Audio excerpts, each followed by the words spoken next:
Salam, selamat hari Minggu. Mari kita bersatu dalam doa.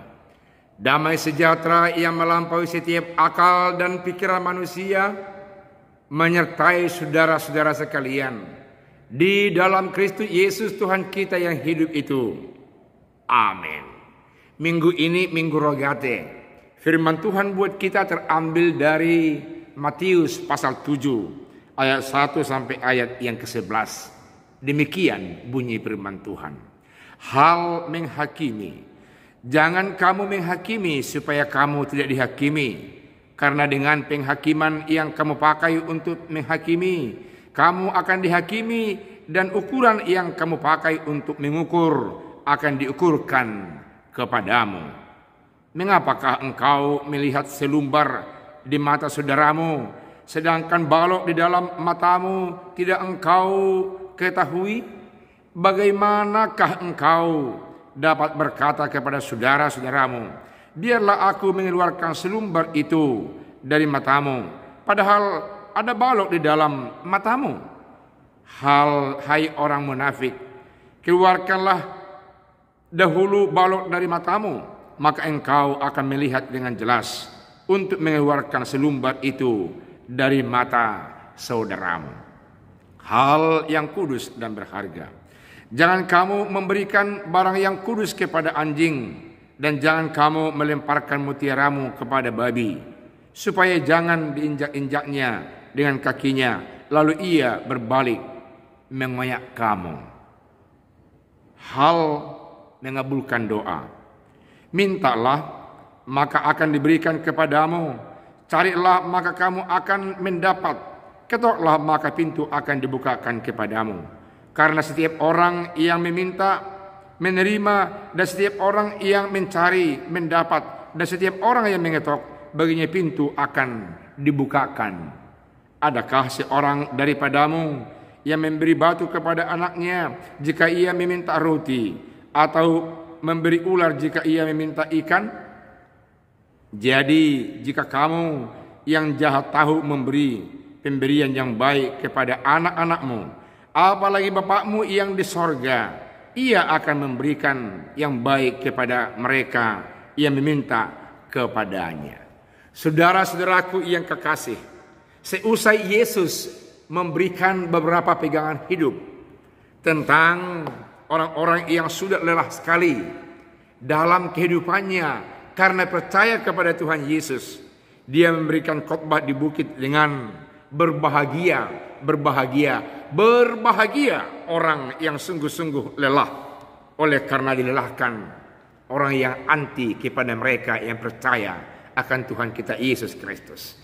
Dia seterusnya memberikan teknik cara hidup, memberikan pegangan hidup agar mereka dapat diterima, lebih berpengaruh, membawa hal-hal yang baik, lebih memberikan warna kehidupan tentang kedamaian, tentang sukacita di tengah-tengah hidup sesama. Yang pertama pegangan itu adalah meski mengevaluasi diri dulu, baru melihat bagaimana kekurangan orang lain. Jangan kita suka menghakimi, melihat keburukan orang lain yang hanya setipis dari, apalagi kita katakan yang paling tipis mungkin benda atau rerumputan. Padahal ada balok di mata kita yang luar biasa besarnya.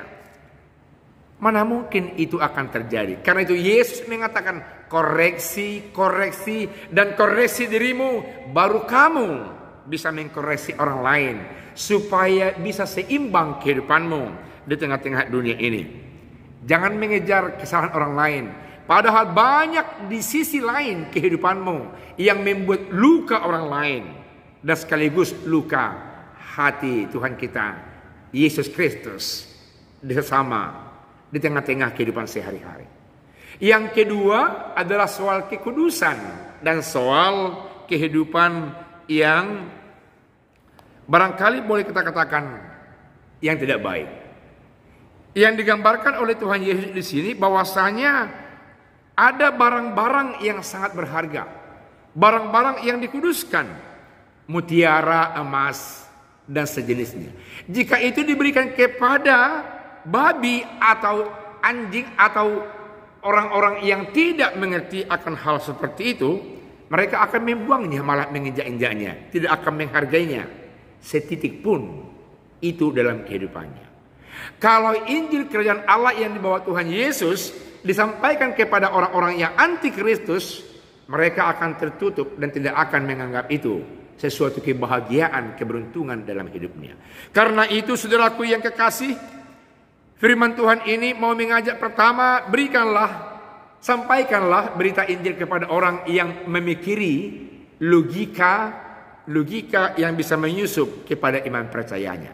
Kalau kepada orang yang sungguh-sungguh anti akan berita Injil, berita sukacita, dia akan tetap mengurung diri dan akan anti akan hal itu. Dan yang ketiga adalah cara hidup yang diberikan gambaran dari Tuhan Yesus kepada orang-orang yang ada di sekitarnya seusai dia memberikan khotbah di bukit supaya berbahagia.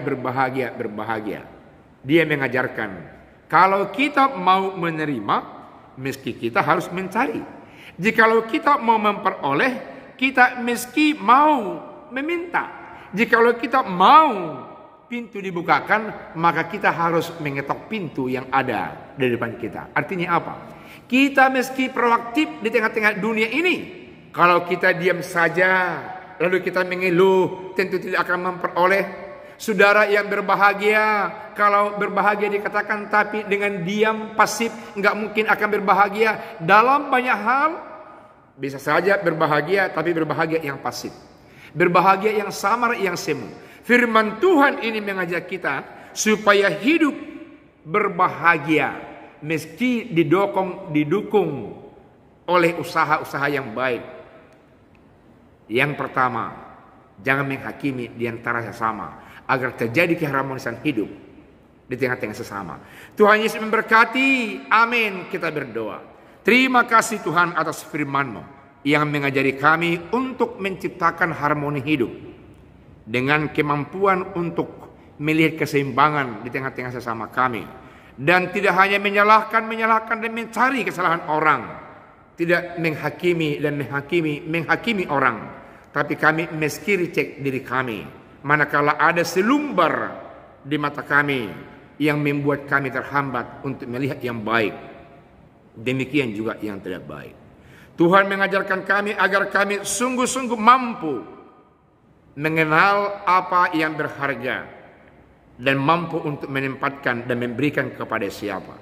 Dan Tuhan menjanjikan bahwa kami seketika mencari, meminta, kami akan sungguh-sungguh memperoleh. Ketika kami mau memperoleh, kami harus mencari, mengetuk. Ajari kami lebih proaktif agar kami memperoleh. Dalam nama Yesus kami mensyukuri sabda-Mu. Amin.